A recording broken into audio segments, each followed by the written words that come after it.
Hey friends, welcome back to my channel Manasvi. आज हम बात करेंगे पॉलिटी के मोस्ट इंपॉर्टेंट पार्ट 5 की। इससे पहले हमारे first second third fourth part upload हो गए हैं। अगर आपने नहीं देखे हैं तो पहले वो जाके देखिए। चलिए स्टार्ट करते हैं टाइम वेस्ट नहीं करते हुए। आज हम बात करेंगे जॉन लॉक के सामाजिक समझौते सिद्धांत की व्याख्या की। इससे पहले हम हॉब्स का सामाजिक समझौते सिद्धांत की व्याख्या कर चुके हैं पार्ट 4 में। अगर आपने अभी तक वो नहीं देखा है तो पहले उसे देखिए, क्योंकि उसमें ज़्यादा विस्तार से समझाया हुआ है। हमारे पास वैसे भी बहुत टाइम कम है तो मैं इतनी ज़्यादा अच्छी तरीके से एक्सप्लेन नहीं कर पाऊंगी, राइट। चलिए स्टार्ट करते हैं। और ये क्वेश्चन मॉडल में नहीं है बट बुक में है और इंपॉर्टेंट है, इसलिए मैंने इसके नोट्स बनाए। और बाकी जो मॉडल में है वह मॉडल से पढ़ेंगे, राइट। चलिए स्टार्ट करते हैं। ये भी आ सकता है क्वेश्चन, लॉक की व्यक्तित्ववादिता की व्याख्या कीजिए। लॉक के राज्य तथा सरकार संबंधी सिद्धांत की व्याख्या करो। क्वेश्चन लॉक कि इन्हीं चारों, अगर लॉक से कोई भी क्वेश्चन आता है तो इन्हीं टॉपिक्स के अंदर आएगा, राइट। चलिए स्टार्ट करते हैं। लॉक उदारवाद के समर्थकों में निस्संदेह सबसे अधिक महत्वपूर्ण है। लॉक को उदारवाद की आत्मा कहा जाता है क्योंकि उसने अपने दर्शन में स्वतंत्रता को शासन के सर्वोच्च लक्ष्य का स्थान प्रदान किया है। किसको सर्वोच्च लक्ष्य का स्थान प्रदान किया है? स्वतंत्रता को। और ये किसकी स्वतंत्रता की बात करते हैं? ये राज्य में रहने वाली जनता की स्वतंत्रता की बात करते हैं, राइट। उसके द्वारा सामाजिक समझौता सिद्धांत की संपूर्ण रचना मानवीय स्वतंत्रता के लक्ष्य को दृष्टि में रखकर ही की गई है। अभी हमने उसने जो सामाजिक समझौता दिया वो भी किस दृष्टि में रख के किया है? स्वतंत्रता की दृष्टि में। और किसकी स्वतंत्रता? मानवीय स्वतंत्रता, राइट, जनता की स्वतंत्रता। उसका मानना है कि एक ही राज्य में सबको इस बात की छूट होनी चाहिए कि जो व्यक्ति चाहे वो धर्म अपना सके, चाहे किसी भी समुदाय में मिल सके। हाँ, एक राज्य में हर इस व्यक्ति को पूर्ण रूप से छूट होनी चाहिए, राइट। आगे चलते हैं। आते हैं मानवीय स्वतंत्रता के इस रक्षक को उदारवाद की आत्मा का नाम ठीक ही दिया गया है। किसका नाम ठीक ही दिया गया है? उदारवाद की आत्मा का नाम ठीक दिया गया है, राइट। चलिए स्टार्ट करते हैं। आगे देखते हैं। अब यहाँ पर है अब इनके कुछ ग्रंथ हैं। ये दो ग्रंथ बहुत इंपॉर्टेंट है, आप ध्यान रखिएगा। शासन पर दो लेख लॉक का ग्रंथ है, जॉन लॉक का ग्रंथ है, ध्यान रखिएगा। इजी कंसर्निंग ह्यूमन अंडरस्टैंडिंग ग्रंथ भी लॉक का ग्रंथ है। अब इनके सामाजिक समझौते की बात करते हैं। अगर हम हॉब्स के सामाजिक समझौता अगर आपने पढ़ा होगा, पहले वाली वीडियो देखिए, तो वहाँ पर वो उसके भी तीन अब वो हेडिंग होती है: मानव स्वभाव, प्राकृतिक अवस्था और सामाजिक समझौता। वो मानव स्वभाव को हॉब्स कैसा बताता है? मानव स्वभाव की बहुत बुराई करता है कि मानव क्रूर होता है और उसमें भय होता है और मानव बिल्कुल भी अच्छा नहीं होता है, तो ये सब बुराई करता है। बट लोग क्या करते हैं? मानव स्वभाव की तारीफ करते हैं। ये बिल्कुल भी बुराई नहीं करते, ये सिर्फ मानव स्वभाव की तारीफ करते हैं। जैसे उनके अनुसार मनुष्य स्वभाव से ही एक ऐसा सामाजिक प्राणी है जो पारस्परिक सहयोग, प्रेम, दया और सद्भावना के आधार पर दूसरे व्यक्तियों के साथ संबंध रखते हुए अपने जीवन का व्यतीत करता है, राइट। आगे चलते हैं। अब प्राकृतिक अवस्था देखेंगे। अगर आप हॉब्स की प्राकृतिक अवस्था देखेंगे, उन्होंने बताया कि प्राकृतिक अवस्था में बहुत ज़्यादा अराजकता थी। क्या सिद्धांत चलता था? जिसकी लाठी उसी की भैंस, कि अगर जिसके पास शक्ति है वो स्थान वो ही जीवित रहता था और बाकी जो कमजोर वर्ग है उसे हटा दिया जाता था, राइट। सब अपना अपना यश प्राप्त करना चाहते थे, अपनी जान की रक्षा करना चाहते थे। तो अब इनका प्राकृतिक सिद्धांत देखते हैं। इन्होंने प्राकृतिक सिद्धांत लॉक की प्राकृतिक अवस्था प्रत्येक के साथ संघर्ष की अवस्था न होकर प्रत्येक के साथ संघर्ष की अवस्था हॉब्स ने बताई है। पर लोग क्या बोलते हैं? ऐसी अवस्था न होकर क्या है? शांति की अवस्था है, संपन्नता की अवस्था है, संयोग की है, समानता की है तथा स्वतंत्रता की अवस्था है। लॉक की प्राकृतिक अवस्था की विशेषता है कि उसमें व्यक्तियों को अधिकार भी प्राप्त है और उसमें व्यवस्था भी है, राइट। तो लोग क्या बोलते हैं कि प्राकृतिक अवस्था में व्यक्तियों के पास अधिकार भी है और उसमें व्यवस्था भी है। हम आगे पढ़ेंगे क्या क्या अधिकार हैं। प्राकृतिक अवस्था में मनुष्य के पास 3 अधिकार प्राप्त हैं, जैसे जीवन का अधिकार है, स्वतंत्रता का अधिकार है, संपत्ति का अधिकार है। अतः लॉक की प्राकृतिक अवस्था इस नियम पर आधारित है कि तुम दूसरे के प्रति वही बर्ताव रखो जिसकी तुम दूसरों के से अपने प्रति आशा रखते हो। मतलब ऐसा व्यवहार रखो दूसरों के प्रति जैसा तुम चाहते हो कि दूसरा तुम्हारे प्रति व्यवहार करे, राइट। यह प्राकृतिक अवस्था स्वर्णयुग की अवस्था भी थी। यह प्राकृतिक अवस्था किसकी अवस्था थी? स्वर्णयुग की अवस्था भी थी। अब लॉक का सामाजिक सिद्धांत देखते हैं या सामाजिक समझौता देखते हैं। मैंने एक बुक से लिया डायरेक्ट, मैं आपको वैसे ही एक्सप्लेन कर रही हूँ, इसको पूरा पढ़ के नहीं बता रही हूँ। लॉक्स ने बोला है जो प्राकृतिक अवस्था है वो आदर्श अवस्था। तो इन्होंने क्या बोला है? प्राकृतिक अवस्था आदर्श अवस्था है, किंतु न तो ये व्यवहारिक है और न ही इसमें कोई स्थायी होने की इसकी कोई गारंटी दी जा सकती है, बस ये इमेजिनेशन है, राइट। तो ये प्राकृतिक अवस्था की कमी बताते हुए बोलते हैं कि पहली कमी है इसमें कि इसमें कोई सुनिश्चित, प्रकट और सामान्य नियम नहीं है जिसके आधार पर उचित और अनुचित का निर्णय किया जाए। इसमें दूसरी कमी यह है कि इसमें कोई प्रकट एवं निष्पक्ष निर्णायक नहीं होता। इसमें कोई निर्णायक नहीं है जो नियम कानून बनाएगा, राइट। प्राकृतिक अवस्था की तीसरी कमी निर्णय को क्रियान्वित कर सकने वाली शक्ति का अभाव है। जब कोई निर्णय नहीं बनाएगा तो उस निर्णय का संचालन कौन करेगा? उस शक्ति का भी अभाव है, राइट। तो इसी के कारण हॉब्स समझौते का सिद्धांत देते हैं। क्या देते हैं? समझौते का सिद्धांत देते हैं। ये रहा सामाजिक समझौते का सिद्धांत, राइट। एक मिनट, या तो उन्होंने समझौते के सिद्धांत में क्या लिखा है, इसके लिए मनुष्य अब इन्होंने बोला है कि इसके लिए मनुष्य दो प्रकार के समझौते होते हैं, मनुष्यों में दो प्रकार के समझौते होते हैं। यद्यपि लॉक ने स्पष्टतः ऐसे दो समझौतों का उल्लेख नहीं किया, किंतु उसके वर्णन से ऐसा प्रतीत होता है कि दो समझौते किए गए हैं। पहला समझौता क्या है कि द्वारा प्राकृतिक अवस्था का अंत कर समाज की स्थापना करना। क्या कर दिया, प्राकृतिक अवस्था तक का तो अंत कर दिया है और समाज की स्थापना कर दी है। पहले समझौते द्वारा मनुष्य यह निश्चित करते हैं कि वो अपने संबंध में व्यवस्था करने का अधिकार समाज को देंगे। क्या देंगे, व्यवस्था करने का अधिकार समाज को देंगे। परिणाम स्वरूप अब उस कानून के निर्माण का अधिकार समाज का होगा जिन्हें वे मनुष्य के व्यक्तित्व और सामाजिक हित के लिए उपयोगी समझेंगे। दूसरे प्रकार की समझौता वह है जो समाज के मनुष्य मिलकर शासक को देते हैं। क्या करते हैं, शासक को दे देते हैं। और जब शासक को दे देते हैं तो यह समझौता एक प्रकार के शासक और शासितों के मध्य होता है, जिससे शासकों द्वारा कानून बनाए जाते हैं, उनकी व्याख्या करी जाती है। राइट, आगे चलते हैं हम। अब समझौते की परिणाम, अब हम इसकी विशेषताएं देखते हैं कि समझौते की क्या विशेषताएं हैं। लॉ के समझौते की पहली, समझौते के परिणाम स्वरूप नागरिकों के द्वारा अपनी प्राकृतिक अवस्था के अधिकारों का त्याग कर दिया जाता है। प्राकृतिक अवस्था के अधिकारों का त्याग कर दिया, पहला समझौता है, हम देख चुके हैं। किंतु अधिकारों का यह त्याग इस शर्त पर किया जाता है कि समाज उनकी सुरक्षा सामूहिक रूप से और सामूहिक हित का ध्यान रखते हुए करेगा, कि उनका सामूहिक हित भी करेगा, उनकी सुरक्षा भी करेगा। समझौते के आधार पर जिस राज्य संस्था का निर्माण होता है वह मानवीय अनुमति और सहमति का परिणाम है। क्या है, मानवीय अनुमति और सहमति का परिणाम है। सबने समझौता किया है, सब व्यक्तियों ने मिलकर सहमति दी है। राइट। चौथा है, लॉक के सिद्धांत में शासक भी समझौते का एक पक्ष होता है, जबकि अब हॉब्स का सिद्धांत देखेंगे तो शासक समझौते का पक्ष नहीं होता है। अतः समझौते की ये शर्तें उस अनिवार्यता लागू होती हैं, किस पर लागू होती है, शासक पर भी लागू होती हैं, और उसको भी इन समझौते का पालन करना पड़ता है। इस प्रकार लॉक निरंकुश राजतंत्र नहीं वरन मर्यादित राजतंत्र की स्थापना के पक्ष में है। वह निरंकुश शासन के पक्ष में नहीं है, किसके पक्ष में, मर्यादित, कि अगर कोई शासक है उस पर भी क्या लगाई जा सकते हैं, उस पर भी प्रतिबंध लगाए जा सकते हैं। फिफ्थ है, लॉक के सिद्धांत में राज्य और शासक के अंतर को स्वीकार किया गया है, जबकि हॉब्स के सिद्धांत में राज्य और शासक के अंतर को स्वीकार नहीं किया गया, और वह शक्ति विभाजन के सिद्धांत का भी समर्थन करता है। राइट, आगे चलते हैं अब लॉक के राजनीतिक दर्शन की विवेचना कीजिए। ये आपको मॉडल में मिल जाएगा चित्राके में। इस दर्शन में ही ये बताया हुआ है, इस क्वेश्चन में क्या बताया गया है, इस क्वेश्चन में लॉक के व्यक्तिवाद की व्याख्या की गई है। तो चलिए लॉक का व्यक्तिवाद देखते हैं। तो राजनीतिक दर्शन के इतिहास में जॉन लॉक का नाम समझौतावादी विचारकों की श्रेणी में आता है। हम इसका समझौता सिद्धांत पढ़ चुके हैं। लॉक द्वारा प्रतिपादित राज्य की उत्पत्ति समझौतावादी दर्शन में उसका व्यक्तिवाद को मुखरित हुआ है। क्या हुआ है, समझौतावादी सिद्धांत में उसका व्यक्तिवाद मुखरित हुआ है। कैसे हुआ है वो देखते हैं।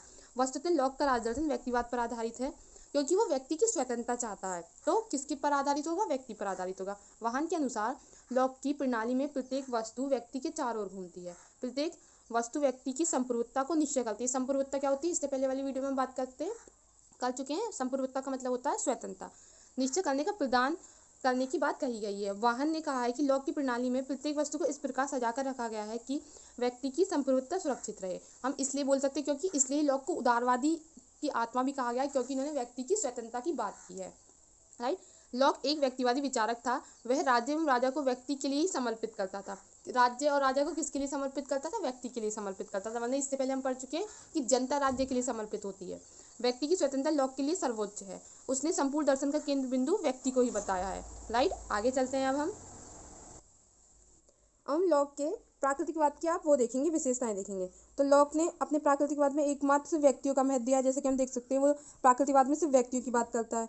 लॉक ने व्यक्ति की स्वतंत्रता को सुरक्षित रखने के लिए राज्य की संप्रभुता को अनेक प्रतिबंधों में सीमित किया है। कि लॉक बोलता है संप्रभुता से। राइट, अब हम आगे चलते हैं। लॉक ने स्वतंत्रता, राज्य की संप्रभुता को अनेक प्रतिबंधों में बांधा है, क्योंकि ऐसा नहीं हो कि राज्य स्वतंत्रता पाने के बाद, संप्रभुता का मतलब क्या होता है, स्वतंत्रता पाने के बाद निरंकुश हो जाए। लॉक ने धर्म संबंधी विचारों में भी व्यक्तिवाद की जगह मिलती है, क्योंकि वह धर्म को व्यक्तिगत तत्व के रूप में मान्यता देता है। क्योंकि हम पहले बात कर चुके हैं कि लॉक बोलता है एक राज्य में एक व्यक्ति को अधिकार होना चाहिए, चाहे वो किसी भी धर्म का पालन कर सके।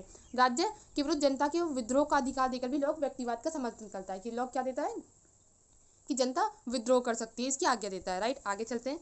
तो आप ये सब पढ़ लीजिएगा। अब है लॉक के सरकार संबंधी विचार। कि सरकार के संबंध में लॉक ने लिखा है कि कोई भी राजनीतिक समाज अपने समस्त सदस्यों को दंडित करने की शक्ति के अभाव में न तो सफल हो सकता है और न ही अपना अस्तित्व को बनाए रखता है। कि मतलब उसने ये बोला है कि ऐसे ही कोई भी राज्य या सरकार अपने समाज को, मतलब समाज में जो उसमें रहने वाले होते हैं उन्हें दंडित नहीं कर सकते। उसके भी कोई नियम और कानून होते हैं। राइट, लॉक के इस मत से स्पष्ट है कि राजनीतिक समाज की सफलता के लिए सरकार का होना आवश्यक है। लॉक ने सरकार को 3 रूपों में उल्लेख किया है, राजतंत्र, कुलीन तंत्र और लोकतंत्र। पर लॉक सर्वश्रेष्ठ जिसे मानते हैं उसे राजतंत्र को मानते हैं। पर राजतंत्र के भी अंग बताते हैं, जैसे व्यवस्थापिका, कार्यपालिका, न्यायपालिका, कि जिससे राजतंत्र में को प्रतिबंध लग सके, ऐसा ना हो कि वो निरंकुश हो जाए और अपनी जनता पर अत्याचार करने लगे। राइट, आगे चलते हैं। तो सरकार लॉक की सरकार के उद्देश्य का वर्णन भी करता है। इसका मतलब है कि व्यक्तियों के राज्य में संगठित होने तथा अपने आपको सरकार के अधीन रखने का मुख्य उद्देश्य संपत्ति की रक्षा करना है। यहाँ पर लॉक संपत्ति में जीवन और स्वतंत्रता को भी सुरक्षित सम्मिलित करता है। लॉक जो संपत्ति की बात करता है उसमें मनुष्य भी और उसका जीवन भी की भी बात करता है। राइट, आगे चलते हैं। अब लॉक बताता है कि सरकार को कैसा कार्य करना चाहिए। सरकार को ऐसा कार्य करना चाहिए जिसमें उसके सर्वसाधारण हित हो, जिसमें जनता का पूरी तरीके से हित हो। इसके साथ ही लॉक ने सरकार में हम देख चुके हैं कि कार्यपालिका इन सब के कार्यों का भी प्रकाशन किया है। लॉक ने सरकार के अंगों के पृथक्करण पर भी बल दिया है। उसका मतलब है कि व्यवस्थापिका और कार्यपालिका की शक्तियों को पृथक्करण होना चाहिए, ये शक्तियाँ अलग अलग होनी चाहिए। जब ये शक्तियाँ अलग अलग होंगी तो राजतंत्र पर क्या लगेगा, सरकार पर क्या लगेगा, प्रतिबंध लग जाएगा। उसका मतलब है कि व्यवस्थापिका अपने क्षेत्र के अंतर्गत ही कार्य कर सकती है। यदि वह अपने क्षेत्र अधिकार का उल्लंघन करती है तो उस स्थिति में उसका विरोध किया जा सकता है। संक्षेप में लॉक संवैधानिक सरकार का समर्थन करता है। किसका समर्थन करता है, संवैधानिक सरकार का समर्थन करता है, मतलब जहाँ पर नियम और कानून होते हैं। अब लॉक के आदर्श की आलोचना देखते हैं।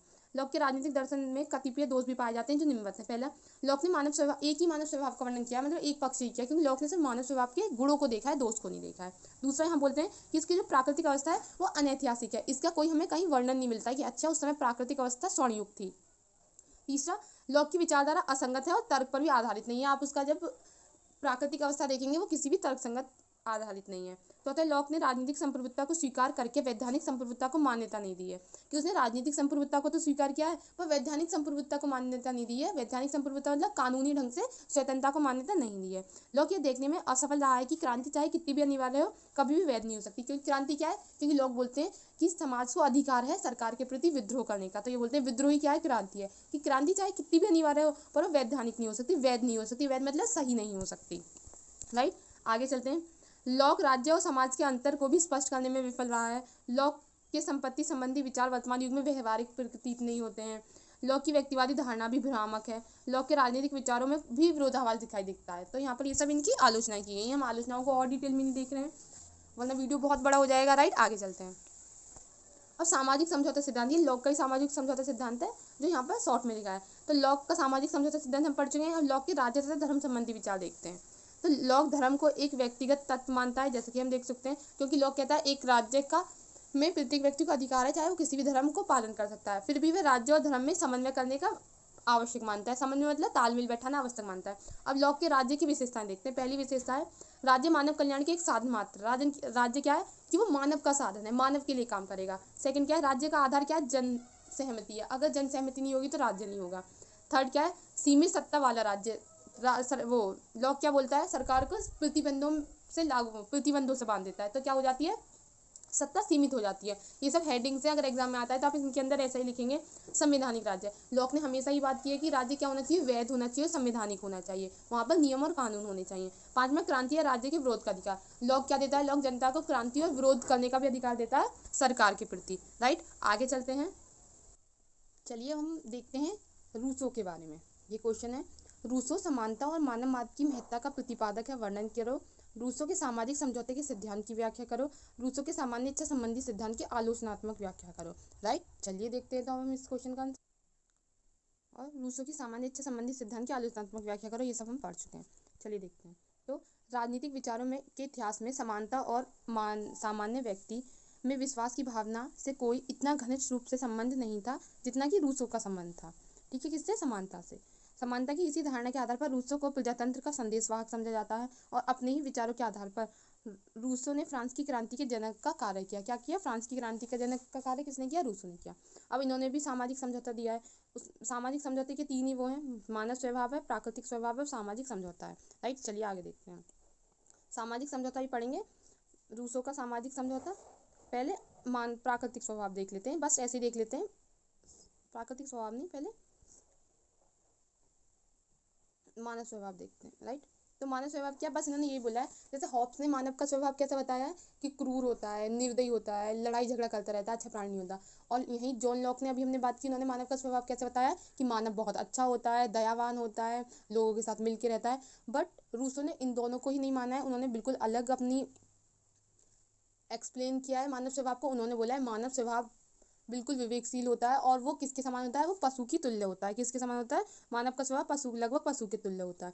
यहाँ पर यही है पूरे में, इन्होंने ये बताया, हॉब्स ने ये बोला है, लॉक ने ये बोला है। तो मैंने जस्ट आपको ऐसे ही बोल के समझा दिया, आप एक बार पढ़ लीजिएगा, वरना ऐसे ही लिख दीजिएगा जैसे मैंने बोला है, राइट। अब प्राकृतिक अवस्था देखते हैं। वो बोलते हैं कि हॉब्स प्राकृतिक अवस्था में अराजकता बताता है कि लड़ाई झगड़े होते हैं, और लॉक क्या बताता है, प्राकृतिक अवस्था को एक व्यवस्थित अवस्था बताता है। जबकि ये दोनों ही अवस्था ऐसा नहीं है। वो किस रूसो का मानना है कि प्राकृतिक अवस्था एक ऐसी अवस्था में थी जिसमें व्यक्ति पशु जैसा अकेला व्यतीत होता था। व्यक्ति क्या था, पशु जैसा अकेला रहता था। किसी व्यक्ति का किसी से कोई मतलब नहीं, कोई किसी से कोई बैर नहीं रखता, किसी को संपत्ति और उसका कोई लोभ नहीं है, तो व्यक्ति पशु की समान अकेला रहता था, राइट। पर क्या हुआ, यहाँ पर बोला गया है कि प्राकृतिक अवस्था की सुख शांति को नष्ट करने का कार्य व्यक्तिगत संपत्ति की धारणा ने किया। किसने किया, प्राकृतिक अवस्था को, सुख को नष्ट करने का कार्य व्यक्तिगत संपत्ति की धारणा ने। अभी आप पढ़ेंगे कैसे किया, फिर हम इसे समझेंगे। मानव के मस्तिष्क ने मोह को जन्म दे दिया, या मानव के मस्तिष्क में मोह ने जन्म ले लिया, और उसने ये सोचना शुरू किया कि वह भूमि जिस पर वह रहता है यदि उसकी हो जाए, उसके बच्चों को नई जमीन खोजने की परेशानी नहीं होगी। तो इसी की वजह से लोगों के मन में भावना उत्पन्न हो गई और संपत्ति रूपी सर्प मानव समाज में पैदा हो गया और सुख समृद्धि काफुर हो गई। काफुर मतलब सुख समृद्धि प्राकृतिक अवस्था की छिन गई, राइट। यहाँ पर ये सुख समृद्धि छिन गई, तब इन्होंने सामाजिक समझौता दिया, जो मैंने यहाँ पर ये लिखा है कि इस असहनीय स्थिति से छुटकारा प्राप्त करने के लिए सभी व्यक्ति एक स्थान पर आए और एकत्रित और अनेक उसके द्वारा दोबारा देखते हैं। इस असहनीय स्थिति से छुटकारा प्राप्त करने के लिए सभी व्यक्ति एक स्थान पर एकत्रित हुए और उनके द्वारा अपने समस्त अधिकारों का समर्पण किया गया। क्या किया गया, उनके द्वारा अपने समस्त अधिकारों का क्या कर दिया, समर्पण कर दिया, त्याग कर दिया। किंतु अधिकारों का ये समर्पण किसी मानव विशेष के लिए नहीं वरन समाज के लिए था। ऐसा नहीं था जैसे हम पिछले लॉक के में देख रहे हैं, समझौता सिद्धांत में किसको दिया जा रहा है कि एक व्यक्ति को दिया जा रहा है, राइट। पर ये नहीं है किसको दिया जा रहा है, एक समाज को दिया जा रहा है। आप ऐसे समझ सकते हैं कि एक समाज के प्रत्येक व्यक्ति है वो अपनी शक्ति का समर्पण या त्याग करते जा रहे हैं। इतने सारे व्यक्तियों ने समर्पण त्याग कर दिया और ये क्या हो गया, एक ढेर बन गया है, किसका, शक्ति का ढेर बन गया है। और ये जितने भी लोग हैं ये इस ढेर के क्या अभिन्न अंग हैं कि इस ढेर से इन लोगों को अलग नहीं किया जा सकता। और ये ढेर क्या बन गया मिलके, ये ढेर मिलके बन गया राज्य। क्या बन गया, ये ढेर मिलके राज्य बन गया। और ये जो अभिन्न अंग है ये राज्य का कार्य करते हैं सभी लोग मिलके, राइट। आगे चलते हैं, समझौता सिद्धांत यही है। फिर रूसो की सामान्य इच्छा संबंधी सिद्धांत का आलोचनात्मक व्याख्या कीजिए। ये भी मॉडल से है, ये प्रीवियस ईयर 2021 में आया था। ये बहुत इजी टॉपिक है, मैंने यहाँ पर एक्सप्लेन नहीं किया है, मैंने पर ये क्वेश्चन यहाँ लिख दिया है कि आप इस क्वेश्चन को मॉडल से पढ़ लें। क्योंकि जब आपने सामाजिक समझौता सिद्धांत पढ़ लिया रूसो का, क्योंकि रूसो का सामाजिक सिद्धांत सबकी सामान्य इच्छा के अनुसार ही, तो सब पूरे मानव ने अपनी शक्ति का त्याग कर दिया, समर्पण कर दिया। तो ये सामाजिक समझौता सिद्धांत आप बस एक बार अगर मॉडल से पढ़ेंगे तो आपको ऐसा नहीं होगा कि समझ नहीं आएगा, बहुत ईजी है, आपको समझ आ जाएगा। तो आज के लिए इतना ही। अगर कोई भी डाउट है तो कमेंट करिए, वीडियो को लाइक करें, चैनल को सब्सक्राइब करें।